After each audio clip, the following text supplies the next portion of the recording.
1000% لایف استایل ورزشی یک ورزشکار حرفه‌ای باید رو اصول باشه که تشکیل میشه از استراحت و ریکاوریشون، تغذیه مناسبشون و تمرینات رو اصول. یه سری از ورزشکارا بودن که با لایف استایل‌های بعد به درجات خیلی بالایی رسیدن. این اصلا اشتباه نبوده، به هر حال به هدفشون رسیدن با اون لایف استایل، ولی باید این لایف استایل تغییر کنه به خاطر اینکه طول عمر ورزش حرفه‌ایشون بیشتر شه و عملکرد بهتری داشته باشن.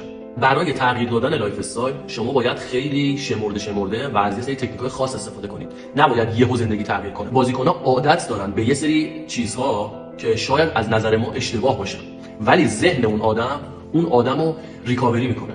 برای مثال یه بازیکن بعد از مسابقه میاد نوشابه میخوره، چون به نظر خودش این کار ذهنشو آروم میکنه و کمک میکنه به ریکاوریش، ولی از نظر همه ماها این اشتباهه. یک ورزشی مثل فوتبال فقط روی بدن تاثیر نمیذاره. یک بازی ذهنی 70-80% فوتبال مربوط میشه به ذهن. به خاطر همین عوض کردن عادت‌ها و عوض کردن لایف استایل نباید سریع انجام بشه.